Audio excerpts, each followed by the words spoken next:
సుమన్ టీవీలో మీ business promotions కోసం ఈ కింది నెంబర్ను సంప్రదించగలరు.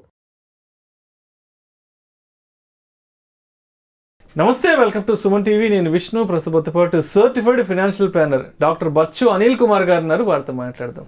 సార్ నమస్తే. సార్ అనిల్ గారు. నమస్కారం విష్ణు గారు. సార్ అనిల్ గారు, ఈ మధ్య కాలంలో మ్యూచువల్ ఫండ్స్లో చాలా మంది విపరీతంగా ఇన్వెస్ట్మెంట్స్ చేసేసారు, ఎస్పెషల్లీ లాస్ట్ 4-5 years నుంచి.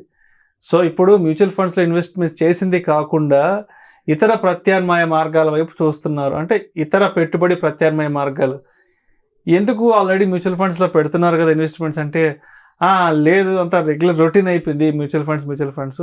సో ఇది కాకుండా ఏదైనా ఒక డిఫరెంట్ ఇన్వెస్ట్మెంట్ ప్లాట్ఫామ్ కోసం చూస్తున్నాను అడుగుతున్నారు. మరి మ్యూచువల్ ఫండ్స్ కాకుండా వేరే ఇతర పెట్టుబడి ప్రత్యామ్నాయ మార్గాలు ఏమున్నాయంటారు? Very good question. క్వైట్ ఏమంటారు, చాలా మంది ఏంటంటే లైఫ్ సైకిల్తో పాటు వాళ్ళ ఎర్నింగ్స్ కూడా పెరుగుతూ ఉంటాయి. ఆల్రెడీ ఒక 5-10 years ఇన్వెస్ట్ చేసి ఉంటారు, కార్పస్ పెరిగేసి ఉంటుంది. అవే ఫండ్స్ ఆటోమేటికలీ ఎస్ఐపి ద్వారాను డబ్బులు ఉన్నప్పుడల్లా లంసం పెట్టుకోవడం వల్ల మ్యూచువల్ ఫండ్ కార్పస్ పెరిగి ఉంటుంది. ఒక స్టేజ్ తర్వాత అరే మ్యూచువల్ ఫండే కదా అనే ఒక రకమైన ఆలోచన వస్తుంది. సో ఇలాంటి క్వైట్ కామన్. ఇలాంటప్పుడు ఏంటంటే మల్టిపుల్ ఆప్షన్స్ ఉన్నాయి. సో ఏంటంటే ఇట్లా ఎప్పుడైతే సఫిషియెంట్ క్యాపిటల్ వచ్చినప్పుడు ఏమవుతుంది, ఒక బెస్ట్ ఆప్షన్ ఏంటంటే కొంచెం నెక్స్ట్ లెవెల్ వచ్చేసి managed portfolio, most probably PMS లాంటివి. సో పిఎంఎస్ లాంటిది ఏంటంటే కొంచెం మన దగ్గర కంట్రోల్ ఉండదు, బట్ కాకపోతే ఏంటంటే ఒక కాన్సన్ట్రేటెడ్ పోర్ట్ఫోలియో ద్వారా ఒక 50 lakhs మినిమం ఇన్వెస్ట్మెంట్, ఒక 3 yearsకి ఏంటంటే లాక్ ఇన్ ఆప్షన్ ఉంటుంది, ఎగ్జిట్ ఆప్షన్ ఉంటుంది. 1%, 2%, 3% ఎగ్జిట్ లోడ్తో ఆప్షన్ ఉంటుంది. బట్ కాకపోతే ఏంటంటే మనము ఇన్ని రోజులు ఒక 2-3 years, 5 years, 10 yearsలో మనకు ఒక రకమైన ఇన్వెస్ట్మెంట్ ఫిలాసఫీ వచ్చేస్తుంది. నా రిస్క్ ప్రొఫైల్ ఇది, ఓకే, నేను అగ్రెసివ్ చేయగలుగుతాను, నాకు లేదు నేను కన్జర్వేటివ్, నేను వాల్యూ కైండ్ ఆఫ్ ఇన్వెస్టర్ అనేది ఆల్రెడీ కొంచెం అనుభవం వచ్చేసి ఉంటుంది. కొత్తలో మ్యూచువల్ ఫండ్స్ ఏం తెలియనప్పుడు మనం ఇన్వెస్ట్ చేస్తాము, but over a period of time మన ఎక్స్పీరియన్స్ని బట్టి మన ఇన్వెస్ట్మెంట్ మెథడ్ ఏందో తెలిసిపోతుంది. తెలిసిపోయినప్పుడు ఏంటంటే ఆ ఇన్వెస్ట్మెంట్ మెథడ్కి మ్యాచింగ్ అయ్యే పిఎంఎస్ని మనం సెలెక్ట్ చేసుకోవచ్చు. చేసుకుంటే ఏంటంటే ఫండ్ మేనేజర్, బికాజ్ అక్కడ కూడా నీకు ఇన్ఫర్మేషన్ ఉంటుంది, కాకపోతే అది ప్యాసివే, బట్ ఇన్వెస్ట్మెంట్ స్టైల్ కొంచెం యాక్టివ్ ఉంటుంది when compare to mutual fund.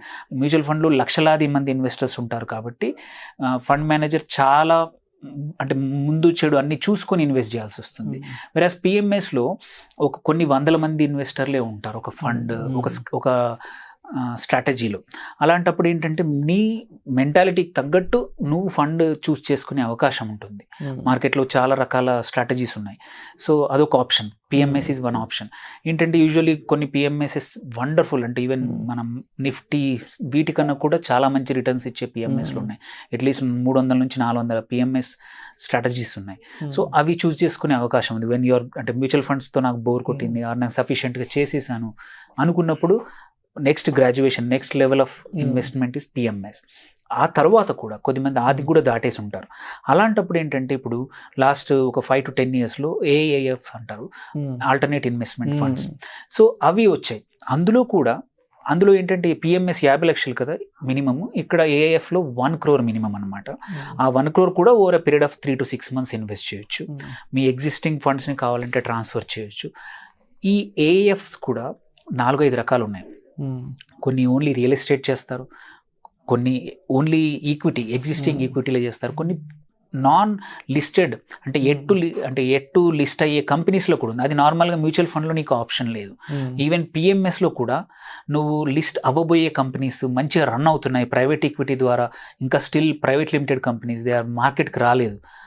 Like example Ola ఉంది, quite a few companies list అవ్వకముందే మంచి రిటర్న్స్ వచ్చే అవకాశం ఉంది. అట్లాంటి వాటిలో నేను ఎలా ఇన్వెస్ట్ చేయాలి అంటే ఏఎఫ్స్ ఉన్నాయి. సో ఏఎఫ్స్ ద్వారా కూడా ఏంటంటే ఇది ఒక ఇన్స్టిట్యూషన్గా వెళ్తుంది కాబట్టి they are allowed to invest in non listed companies also. అక్కడ ఏంటంటే నీకు మంచి వాల్యూ వచ్చే అవకాశం ఉంది. 2-3 సంవత్సరాల్లో క్వైట్ అ ఫ్యూ ఎగ్జాంపుల్స్ ఉన్నాయి. వాళ్ళు 300 రూపాయలకు కొన్నారు లిస్ట్ అవ్వకముందు, లిస్ట్ 3,000 రూపాయలకి అయింది. అంటే విత్ ఇన్ 2 years లోపల 10 to 20 times, which is not possible రెగ్యులర్గా నువ్వు స్టాక్స్ కొనడానికి కానీ. అట్లాంటి అవకాశాలు కూడా ఉన్నాయి త్రూ ఏఎఫ్స్.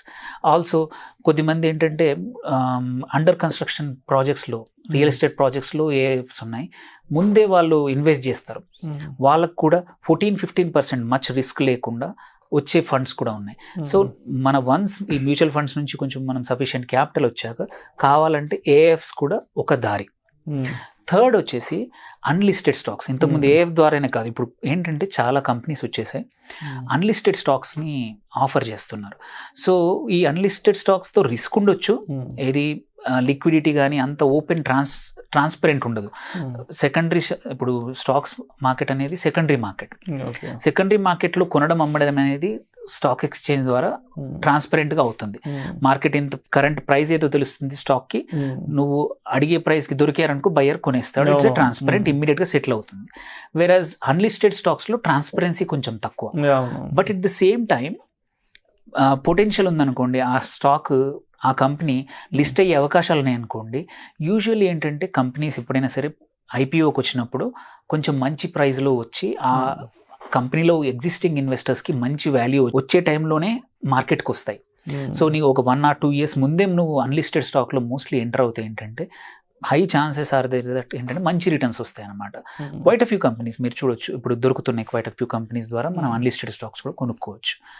అండ్ లాస్ట్ వచ్చేసి ఇప్పుడు కొత్త కాన్సెప్ట్ ఏంటంటే ఫ్రాక్షనల్ రియల్ ఎస్టేట్.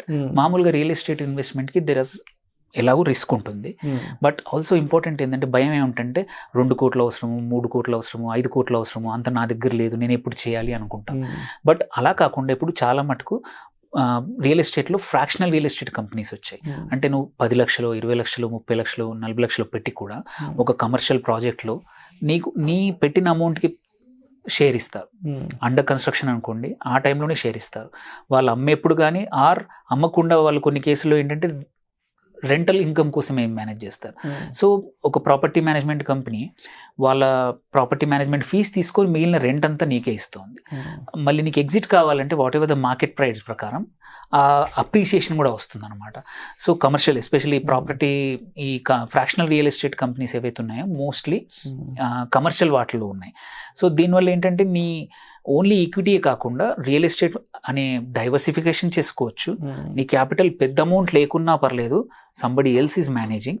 సో ప్రతిరోజు నువ్వు వెళ్ళి చూసుకోవాల్సిన అవసరం లేదు. మనమే సొంతంగా ల్యాండ్ కొన్నామనుకోండి, ఆ ల్యాండ్ బాగా ఉందా, ఎవరైనా కబ్జా చేశారా, దాన్ని లీగల్గా రెగ్యులేషన్ అంతా బాగానే ఉందా, అన్నీ మనమే చూడాలి. ఈ కేసులో అది ఉండదు. సో అంటే peace of mind, like mutual funds ఎలా పీస్ ఆఫ్ మైండ్ ఆఫర్ చేస్తాయో, సంబడి ఒక అనుభవజ్ఞులైన ఫండ్ మేనేజర్ ఎలా మేనేజ్ చేస్తాడో, ఇట్లాంటి కంపెనీస్ కూడా రిస్క్ అంతా మేనేజ్మెంట్ అంతా వాళ్ళు చూసుకుంటారు. ఓన్లీ నీకు వాళ్ళ ఫీజు తీసేసుకొని మన రిటర్న్స్ ఏవో మనకు షేర్ చేస్తారు. ఇది అంటే ఇవి కాకుండా కొన్ని వచ్చాయి, రీట్స్ అని, రియల్ ఎస్టేట్ ఇన్వెస్ట్మెంట్ రీట్స్ అని వచ్చాయి. సో అండ్ ఈవెన్ కొద్దిమంది ఏంటంటే ఈ మ్యూచువల్ ఫండ్స్ ఒక ఫ్రీడమ్ ఇస్తుంది, ఎప్పుడైనా ఇన్వెస్ట్ చేసుకోవచ్చు, ఎప్పుడైనా ఆపచ్చు. యాక్చువల్లీ చాలా మటుకు మనం పిల్లల విషయంలో చూస్తాం, ఫ్రీడమ్ ఇస్తే పిల్లలు పాడవుతారు, ఫ్రీడమ్ ఇస్తే పిల్లలు పాడవుతారు. అరే మీ పిల్లలు ఏంటి ఇలా బిహేవ్ చేస్తున్నారంటే మీరు అసలు ఇంత ఫ్రీడమ్ ఇచ్చేసారనేది క్వైట్ కామన్. ఇన్వెస్టర్స్ కూడా ఏమైందంటే మ్యూచువల్ ఫండ్స్ ఏం చేస్తాయి, ఫ్రీడమ్ ఇచ్చేస్తాయి, ఎప్పుడంటే అప్పుడు ఎగ్జిట్ అవ్వచ్చు, పెంచుకోవచ్చు, పాజ్ చేసుకోవచ్చు. నాట్ ఆ ఫ్రీడమ్ అందరూ సరిగ్గా యూజ్ చేసుకోలేరు. అలాంటి వాళ్ళు కూడా బోర్ వచ్చేస్తుంది. అలాంటి వాళ్ళకి ఏంటంటే ట్రెడిషనల్ మెథడ్లో మంచి యూలిప్, ఫుల్ ఈక్విటీ ఇచ్చే యూలిప్స్ ఉన్నాయి, వాటిలో కూడా మంచి రిటర్న్స్ వస్తాయి. సో అట్లాంటి వాళ్ళకి ఇప్పుడు హై టికెట్ యూలిప్స్ కూడా వచ్చినాయి. అంటే 20 lakhs per annum, 15 lakhs per annum కట్టేసేసి ఈవెన్ 1 time యూలిప్ కూడా చేయొచ్చు, చేసేసి returns are high. And even advantage ఏంటంటే బ్రోకరేజ్ కూడా ఎక్కువ ఉండదు. So there are so many options. So ఈ ఆప్షన్స్ ఏంటంటే ఎవరైతే ఆల్రెడీ మ్యూచువల్ ఫండ్స్తో సఫిషియెంట్ ఇన్వెస్ట్ చేసి ఉండి కార్పస్ పెంచి ఇంకా ఎప్పటికి ఇవ్వైనా వేరే కూడా చేద్దాం అనుకునే వాళ్ళకి ఈ మెథడ్స్ ఉన్నాయి. అండ్ ఈవెన్ లాస్ట్ ఒకటి రీసెంట్గా ఏంటంటే మన స్టాక్స్లో కూడా బాస్కెట్ ఏంటి స్మాల్ కేస్ అని, అంటే ఒక చిన్న మనం లెట్స్ ఎవ్రీ మంత్ ఎస్ఐపి చేస్తున్నట్టే స్టాక్స్లో ఎస్ఐపి అనమాట. బట్ మన సెక్టర్ స్పెసిఫిక్ అనుకోండి, మన రిస్క్ స్పెసిఫిక్ వాళ్ళే స్టాక్స్ పిక్ చేసి చేయడం అనేది. సో అది ఆల్సో మంచి ఇంట్రెస్టింగ్ మెథడ్. చాలా మంది ఏంటంటే వాళ్ళకి టైం ఉండదు, but at the same time నాకు డైరెక్ట్ ఈక్విటీ ఎక్స్పోజర్ కావాలి, మంచి ఇప్పుడు లెట్స్ ఈవీ మంచిగా ఉంది, లేకపోతే ఎనర్జీ రిన్యూబుల్ ఎనర్జీ మంచి సెక్టర్ ఉంది, ఇట్లాంటి గ్రోయింగ్ సెక్టర్లో నాకు స్టాక్స్ తెలియదు, నాకు టైం లేదు, you can choose a basket అనమాట. సో ఇన్ని రకాల ఎక్సైటింగ్ ఆపర్చునిటీస్, ఇన్వెస్ట్మెంట్ ప్రత్యామ్నాయాలు ఉన్నాయి. సో మ్యూచువల్ ఫండ్ మంచిది, అది కంటిన్యూ చేయండి. ఎవరికైతే నెక్స్ట్ లెవెల్కి వెళ్దాం అనుకుంటున్నారో they are so many options అండి. Thank you sir, thank you so much Anil garu. Thank you అండి.